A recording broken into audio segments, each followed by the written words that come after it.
Welcome the chosen ones. When God covers you, He is not protecting you. It is a preparation for an explosion. Your opponents will not survive. Allow that to marinate. Imagine this. Every second, someone in the globe is the target of a hidden spiritual conspiracy. Not because they did anything wrong, but because their light did the right thing and selected one. You were one of them. You weren't simply loathed. You were being hunted. This wasn't about petty jealousy or family drama. Nah, it was spiritual warfare disguised as dinner table talk. Betrayal, dressed as both romantic interest and sabotage.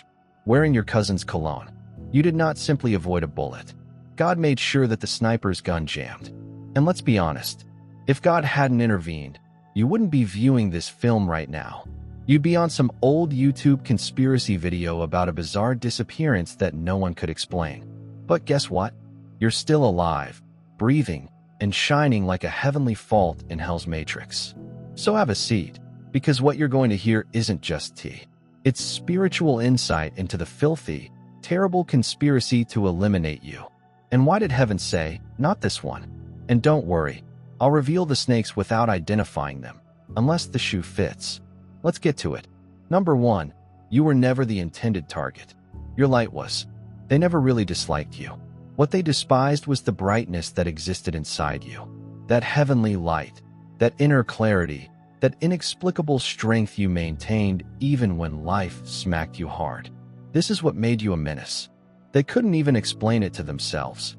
They just felt compelled to manipulate, undermine, and ridicule you.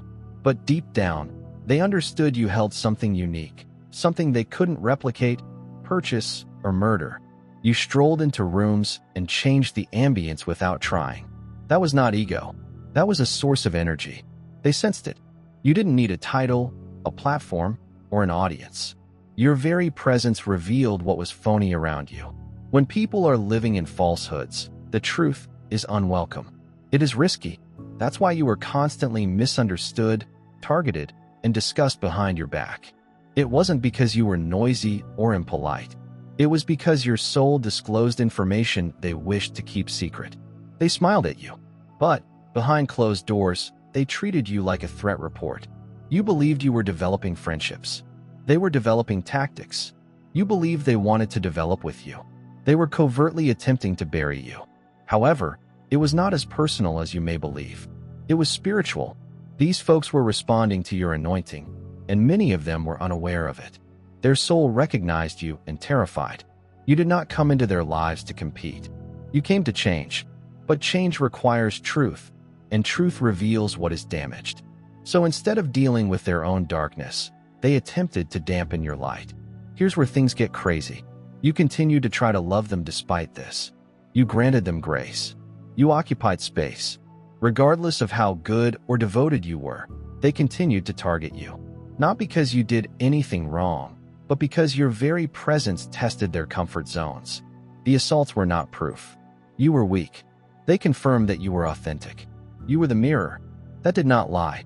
When individuals are unable to accept their own image, they attempt to smash the mirror. But no matter how hard they tried, God wouldn't let them break you because He knew you weren't the issue. You were the prophesy. Number 2, they didn't just want to injure you. They intended to rewire you. They didn't just wish to harm you. That would have been too simple. What they actually wanted was to reprogram you, shatter your spirit, distort your mind, and make you doubt yourself so much that you'd start going around with your head down, doubting your value, memory, voice, and even reality. This wasn't simply about emotional trauma. This was a full-fledged effort to obliterate your basic identity and replace it with something more manageable. That is why their techniques were not always loud and forceful. Sometimes they were subtle and planned. One day, it was a snarky remark. The next day, passive-aggressive quiet. Next followed the guilt trips, emotional disengagement, and gaslighting. They intended to change your internal code by making you believe you were the issue. That is how deep it went. If they could persuade you to doubt your own views, they wouldn't have to raise a finger to silence your voice. You'd make yourself silent. They realized you had insight, power, and purpose, but instead of nurturing it, they attempted to drown it. Because if you ever really embraced who you were meant to be, they would be revealed for who they were not. They chipped away at you. One remark, manipulation, and treachery at a time. Not enough to provoke suspicion, but just enough to make you feel uneasy. Just enough to shake the foundation. They sought to transform you into a shell of yourself. Submissive, weary, bewildered, and little. Despite all of this, you continued to wake awake. You continued asking and arguing, even when you didn't have the words to express what was occurring. Your soul knew, and it is what saved you. God intervened because he understood they weren't just hurting you. They were attempting to recreate you into their image. And he replied no. He preserved your mind from lasting injury, since losing one's individuality turns you into a puppet. And that's precisely what the adversary wanted. A strong soul without a feeling of self. But God protected your circuitry. Every portion they attempted to twist. He adjusted his posture. You didn't just endure abuse. You fled a malevolent system that sought to overrule your destiny. That's the kind of miracle that people ignore. But heaven recorded it. Number 3. Your death would have been ritualistic, not tragic. They didn't only want to harm you. They planned to make your demise a show. This was neither an emotional outburst or a random act of brutality. No, they wanted your devastation to be seen, discussed, and used as evidence that you were never who you claimed to be. They wanted you to have a public breakdown so they could say, "See, I told you they weren't special." Your anguish wasn't merely going to be their reward. It was supposed to be their affirmation. This wasn't supposed to be a tranquil autumn. They wanted a big crash. They wanted you to be psychologically shattered, emotionally impoverished, spiritually disconnected, and ideally involved in a chaotic issue that would have spread across your group. It was intended. Some intended to isolate you and then blame you for being distant. They aimed to push you to sadness and then label you unstable. Some others even hoped you would lose everything. Your tranquility, name, and reputation, so they may feel superior while standing over your devastation. What they didn't anticipate was for God to interrupt the whole show. They had their stage set up, their words rehearsed, and their faux worry prepared, but they hadn't shut down the whole enterprise. You did not fall in the manner they intended.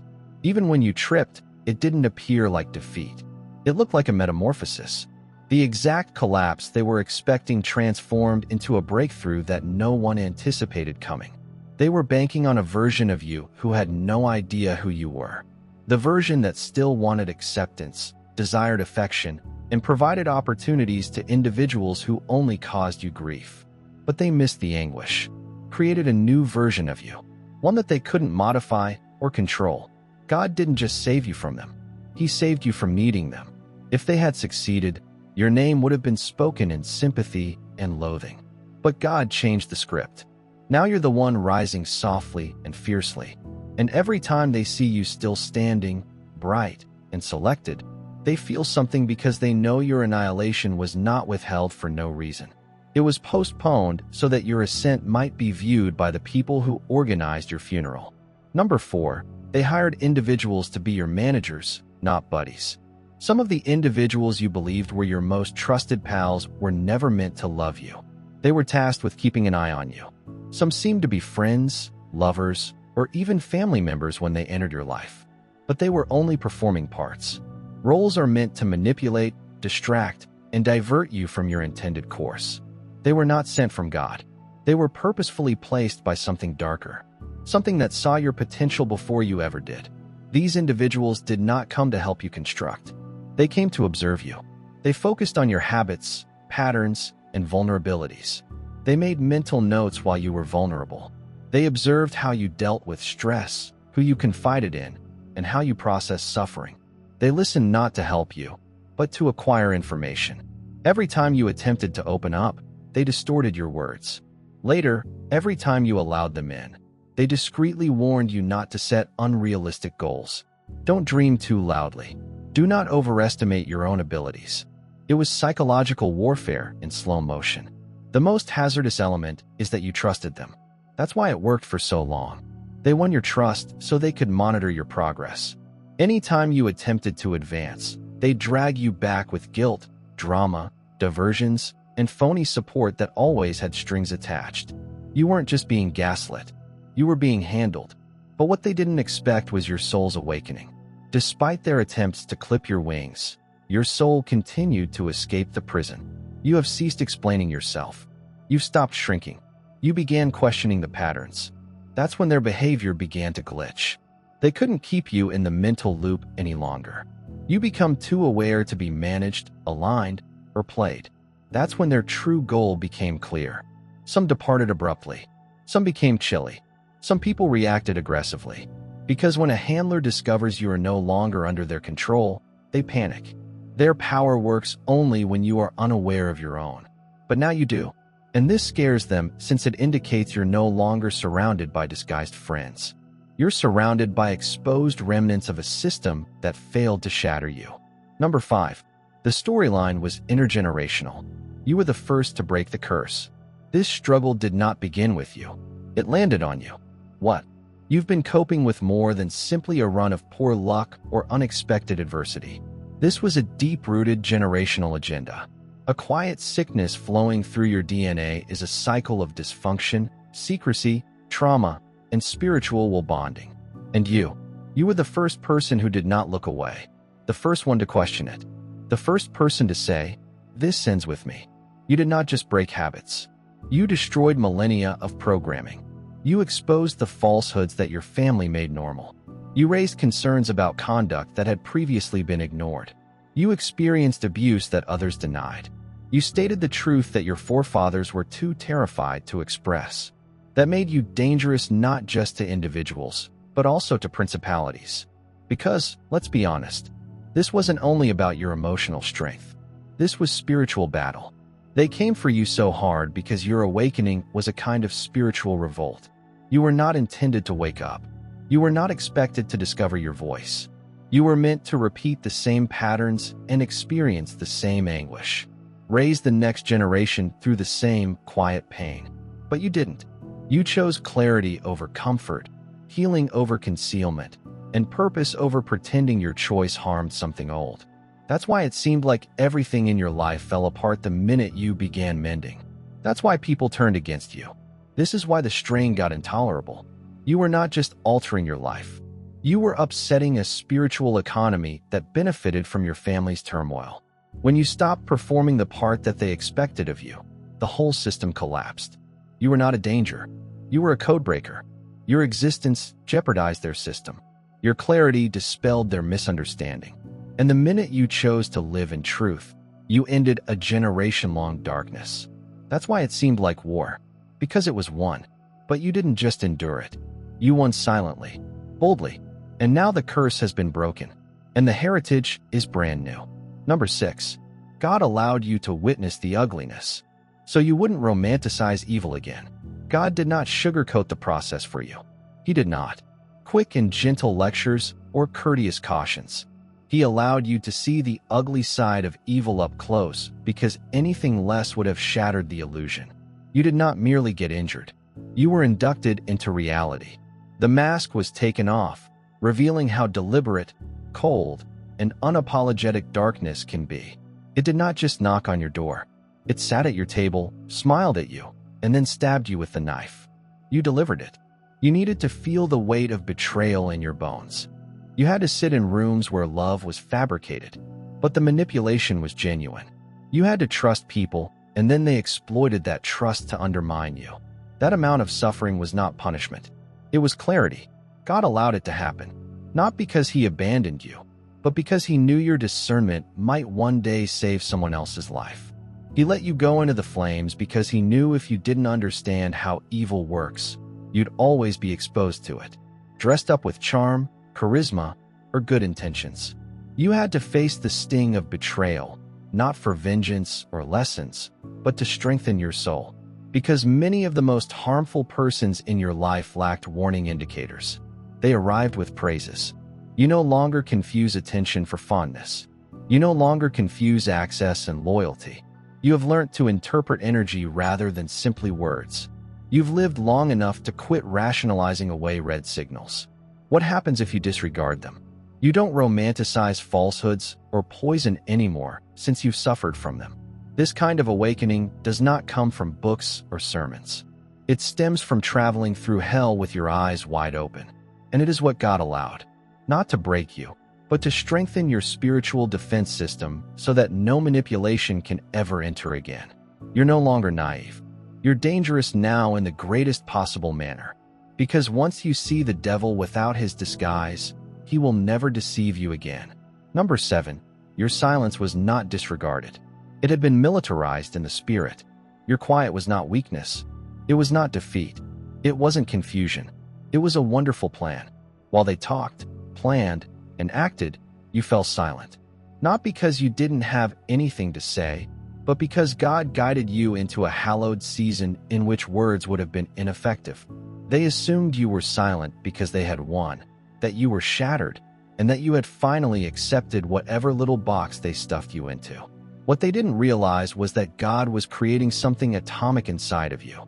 You were not inactive. You were in a spiritual laboratory in complete quiet. You were discarding false identities, severing social bonds, unlearning generational falsehoods, and receiving heavenly guidance. From the outside, it seemed to be still, yet within it was a full-fledged war room. You were being rewired.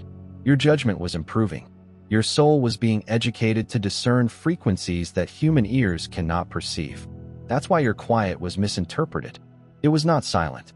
It was hallowed sounds in the spirit world. They continued pressing, harassing, and attempting to elicit a response. They intended to draw you into drama, make you defend yourself, and entice you into breakdowns, but your quiet irritated them. It was spiritual, static confirmation that their approaches were no longer working. And the hush, it became a weapon. Every day, you did not reply, did not fold. They did not explain. Power was increasing. You were being loaded like a spiritual rocket. They misunderstood your pause for paralysis. They assumed you were out of moves, but they didn't aware you weren't in checkmate. You were preparing, and now the unexpected comeback has begun. The brightness, clarity, and authority in your voice. The doors opened without their consent. Everything is occurring right now, and it is blinding them. Because when God chooses to relaunch someone who has passed through the fire in quiet, the resulting explosion is not only loud, but also unstoppable. So leave them wondering how you accomplished it. You will not need to explain. Your assent will be the loudest answer they have ever heard. Number 8. They attempted to put their karma onto you. This was not simply manipulation. It was spiritual deception at its most twisted. They understood precisely what they had done. Betrayal, falsehoods, and hereditary curses. They refused to heal. Instead of accepting responsibility, they attempted to blame it on you. They wanted to seem as the victim while covertly playing the villain. So they distorted narratives, emphasized your shortcomings, pretended to be innocent in public, and secretly prayed that you'd take the brunt of their karma. This was a secret effort to take over spiritual lore. They believed that if they projected their guilt onto you for long enough, via shame, gossip, blame, or emotional abuse, heaven would believe the illusion and deal with you rather than them. It wasn't just poisonous. It was calculated. They were well aware of their wrongdoing. They knew they were the ones spreading havoc.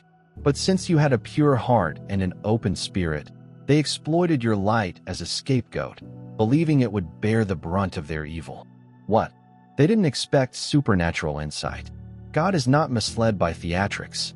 He does not make judgments based on who speaks the most, screams the loudest, or claims to be the nicest. God read the energy signature. He tracked the discomfort back to its source. When the truth finally struck the air, it triggered a spiritual turnaround so severe that they couldn't avoid it. Everything they attempted to throw at you is now circling back with accuracy, not because you desired harm, but because heavenly justice does not ignore tears. They ridiculed the uncertainty. They generated the isolation they intended.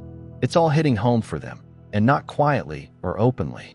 The tales they told about you are unraveling in front of the same people they attempted to fool. They're stranded because the traps they've placed are closing in. God shielded you from not just the assault, but also from a fake identity. They attempted to plant on your soul. He kept your name pure in locations where your voice was not heard. And now you may stroll freely. Not only them, but also the spiritual retribution they attempted to hand you. That is not luck. That is divine reversal. Number 9. You were intended to self-destruct publicly. They gambled on it. They were not just waiting for your failure. They were designing it. Some of them observed you with the same enthusiasm. A throng gathers around a structure that is going to fall. They didn't just want you gone. They wanted your annihilation to be magnificent. They expected your breakdown to take place in public. They wanted your suffering to last forever. And most importantly, they wanted you to be arrested, hospitalized, and caught up in a controversy that was raging on the streets and online. They envisioned your collapse becoming viral. This is why they pushed you so hard. Why did they talk falsehoods behind your back, create mayhem around your name, and probe at your most sensitive wounds? It wasn't arbitrary cruelty. This was a stage performance. And you were the major figure they expected to fail miserably. They believed that if they could apply just enough emotional, mental, and spiritual pressure, you would eventually crack. And when you did, they'd sit back, drink their bitterness, and remark, "See, I told you they were unstable." But God interrupted the whole production. He did more than simply safeguard your intellect. He deconstructed the story. The scenarios they wrote never became a reality. The baseless allegations were never upheld. The breakdown never occurred. The public shame never occurred. The multitude who had assembled to watch your failure saw nothing, because heaven blurred the cameras and erased the script. You did not break down. You burst out while they were watching. You were recuperating while they wagered on your downfall. You were receiving instructions. God kept your movements concealed, your agony holy, and your rescue silent until it was time to resurface, stronger than they could have dreamed. You did not just endure what they hurled at you. You avoided an annihilation created just for your soul. And now you are the narrative twist. Your entire existence reveals their falsehoods. The same lips that predicted your failure must now choke on the reality. You did not just win. You avoided the fall. They sought to justify their hate. That is divine sabotage. That is why you are still standing. Number 10. You were never the black sheep. You were the bloodline disruptor. They referred to you as the black sheep, as if it were a fault, as if you were faulty. It seemed as if there was something wrong with you since you didn't fit into their dysfunction. But the fact is that you were never the issue. You were the evidence that there was an issue. You saw through the quiet to the secrets and false standards. You asked the questions nobody ventured to. You breached the rules that were never correct to begin with. Because of this, they branded you. They were unable to control you. So they threw you out. They couldn't shame you into submitting. So you became the scapegoat in families, churches, workplaces, and social groups. You were often the one left out, misunderstood, and misrepresented. But that wasn't a rejection. It was a heavenly separation. God saved you from systems that would have gobbled you whole. He was not punishing you, but rather preserving you. You were the one asked to disrupt the pattern. The one who saw through the spiritual fog while others continued the same generational cycles. Abuse, denial, manipulation, and spiritual compromise. You were over here, disturbing everything simply by being honest. They didn't dislike you because you were incorrect. They despised you because you were correct, and they weren't prepared to confront it. God didn't enable you to fit in because you weren't supposed to. You are not a match for the falsehoods that your lineage has normalized. You were never supposed to be just another echo in a room filled with generational stillness. You were asked to be the rupture, the recalibration, the restart. That is why the assaults were so personal, relentless, and hurtful. Because spiritual systems maintain their cycles. And your mere presence endangered the plan. You were not the black sheep. You were the exit strategy. And now that you've stopped apologizing for being different, God is exposing how important your presence really was. You did not betray them. You prevented the future from becoming a carbon copy of the past. As a result, every curse they attempted to keep alive via your silence is now crumbling beneath the weight of your truth. A number. The scheme was legitimate in spirit until you became awake. This wasn't just a run of poor luck or family dysfunction. What was occurring to you was based on spiritual documents. Generational contracts, some expressed and others unspoken, were negotiated long before you came. Agreements were reached in quiet, in trauma, ritual, and denial. Abuse was tolerable. Betrayal was pardoned. Abandoned. It was normalized. And since no one objected, it became legally enforceable in its spirit. It was as if darkness had claimed your bloodline. and no one questioned who had the title before you. You began asking the questions that no one dared to ask. You began speaking the truth. Everyone pledged to defend. You pointed out dysfunction that others considered tradition. And without knowing it, your enlightenment caused a legal upheaval in the spiritual sphere. Consciousness is important in paradise. The moment you were one with heavenly truth. When you said, "No more." Even through tears, you rejected the generational terms. The adversary has been active for ages. The adversary had legal access to harm your family because everyone before you had agreed to the lies. They endured, survived, and passed it on. But you shattered the stillness and refused to bear what wasn't yours. Something old cracked. That's when all hell broke loose. Not because you were weak, but because you were correct. Your spirit rejected what your lineage had accepted. You rejected the cycle. In doing so, you deprived the opponent of his authorization. The traps that your parents, grandparents, and siblings fell into no longer apply to you. The manipulation fails to land. The humiliation does not stay. The generational burden starts to lighten. Not because you're superior, but because you're alert. That's why the strain increased the instant you began recovering.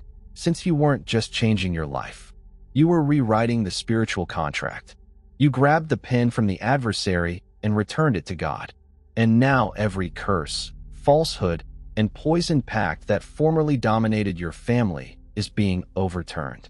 The enemy, it no longer has legal standing. You are not merely free. You have lawfully removed darkness from your bloodline. A number. Your discomfort was not a side effect. It was evidence of intent. Your discomfort was not an unanticipated result or background noise. It was fundamental to your call. Every betrayal, grief, and collapse was built into the building. The ones who attempted to harm you believed they were doing lasting damage, but they had no clue that agony in God's hands becomes a blueprint. They feared the pressure would crush you, but it instead carved out the depth and dimension of your mission. They weren't simply harming you. They were inadvertently contributing to your spiritual building. See, when your chosen God does not design your life around comfort, He bases it on the truth. Nothing shows the truth like agony. It reveals erroneous attachments. It exposes concealed falsehoods. It teaches discernment as no book ever could. Pain became your training ground rather than your last resting place.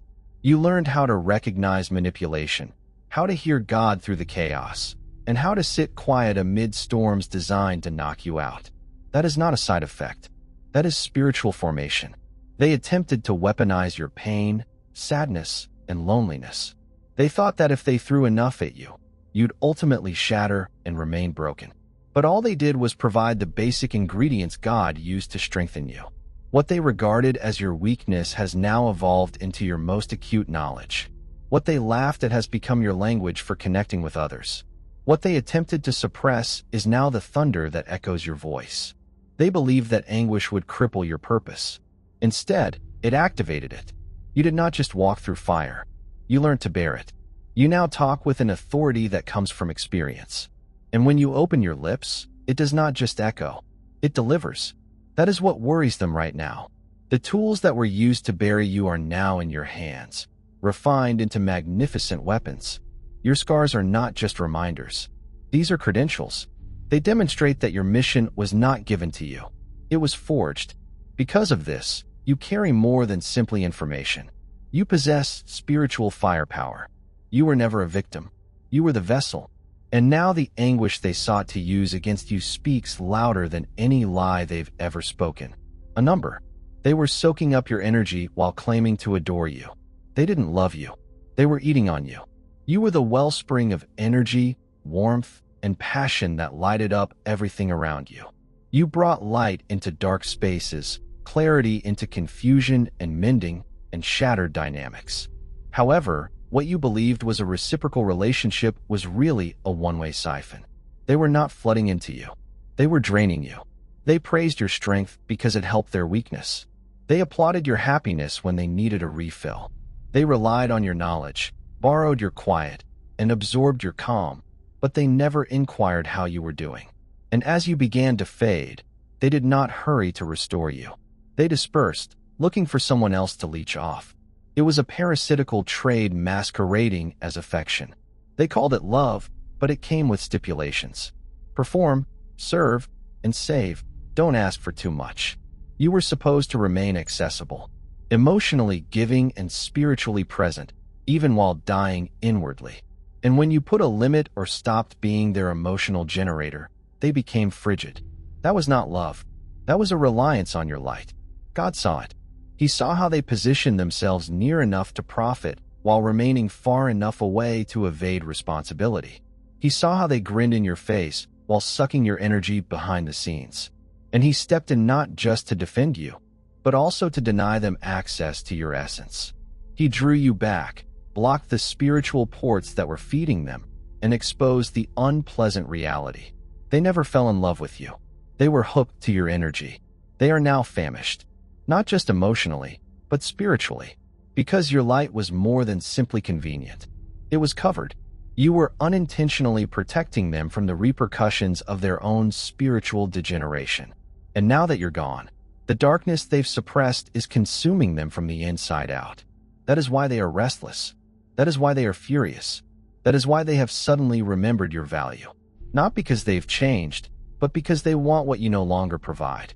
But God has locked the vault. You are no longer vulnerable to parasites. You are protected, and they've been exposed. A number. What God spared you from was nothing compared to what He is rescuing you for. You believe the miracle was that you lived, but that was only the first draft of the tale. What God brought you out of was awful. No doubt. The betrayal, the spiritual battle, the near collapse of your mind and identity. Yes, it was intense, but it wasn't the major narrative. That was just the demolition phase. God wasn't just attempting to save you from the flames. He was building a throne amid the ashes. You were not spared only to sit in quiet. You were rescued to thwart hell's plan. Your survival was not the end point. It was the launch pad. He did not rescue you simply so you could declare, "I made it." He rescued you so that you may be the living example that darkness never has the last word. You are not just a healed person. You are a healer. Your testimony is not about sympathy. It is about power. Power to shatter generational curses, reveal the truth about misleading institutions, and enter into places you were formerly barred from with divine authority. God did not only save you, He anointed you. That is why everything had to come apart. Because the you that existed before to the breakdown was incapable of carrying the splendor He was bestowing onto your life.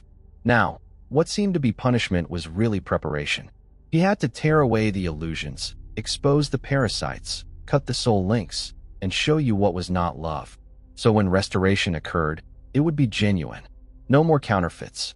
No more crumbs. No more spiritual compassion for those who were sabotaging your future. You were never intended to be another. Almost made it. You are the one who disrupts the forecast. Your counterattack will seem inconceivable, divine, and indisputable, leaving your foes stunned. They will be disgraced. They talked of your collapse as if it were a prophecy. However, they overlooked that God was in charge of the ultimate edit. He didn't just rescue you from something. He saved you for something. And what comes next will not just cure you. It will remember every cry, every prayer, and every lonely moment. Nothing can halt your climb. What God delivered you from was nasty, deliberate, and ages in the making. It wasn't just personal.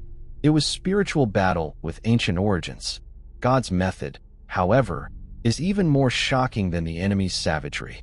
He did not just pluck you out of the abyss. He decrypted the whole scheme in front of you. He let you walk through treachery so you could spot dishonesty when it smiled. He let you know the pain of abandonment so you would stop seeking for love that cost your soul. He allowed you to see the mask slip off, not to traumatize you, but to wake you up. Because this road has never been about surviving alone. It was about sovereignty. Restore your divine power. This was not an accident or a tragic episode in a family's history. You were put into a battleground disguised as a family, a social group, a romance, or a church pew. And when others were victims of quiet and compromise, you were the one who defied procedure. You awoke. You began asking questions. You called out to God, not with beautiful prayers, but with the naked, terrible reality. Heaven not only comforted, but also intervened. Indeed, the assaults were savage. Yes, they hired individuals to play parts in your demise. Yes, they attempted to transfer their karma, drain your energy, and destroy your thoughts. However, they failed because when you united with the truth, God overturned the whole system. What was previously lawful in spirit has lost its authority. What used to feed on your brightness was now starving. Your insight broke what had previously been supported by your silence. Now the tables have turned. You're not only healing, you are dangerous. You're wandering around with keys that open cages that others had no idea they were in. You are carrying revelations not just for yourself, but for future generations. You're the reason some curses are breaking and won't reboot. And those who used to insult you are now perplexed as to how you keep rising when you were meant to self-destruct. So, understand this. You are not the black sheep, reject, or tragedy. You are God's counterstrike. You were sent into the heart of darkness not to fit in, but to disrupt it. Your comeback is more than simply personal. It's prophetic. Every scar represents a seal. Every loss was used as leverage. Every tear represented a transaction. And in heaven's courtroom. And now your ascension is unstoppable. Your presence is disturbing. And your narrative demonstrates how God will always rewrite hell's prognosis. If this letter touched you deeply, if it validated something you've always felt but couldn't express, don't keep it to yourself. Hit the subscribe button to join a community that sees you, understands you, and follows this road of purpose with clarity and passion. If you found this video to be meaningful, please like it. Leave a comment below. I want to hear your story, your opinions, your aha moments, and, most importantly, share it with someone who needs to hear the truth about their struggle and triumph. You never know who is secretly fighting under the weight of a spiritual struggle they cannot identify. This might be the message that awakens them up, just like it did for you. We are not merely creating a channel. We are creating an army of awakened selected souls. And believe me, you want to be a part of what happens next. Subscribe, like, comment, and share. Your voice, energy, and presence matter here. Let us keep climbing together.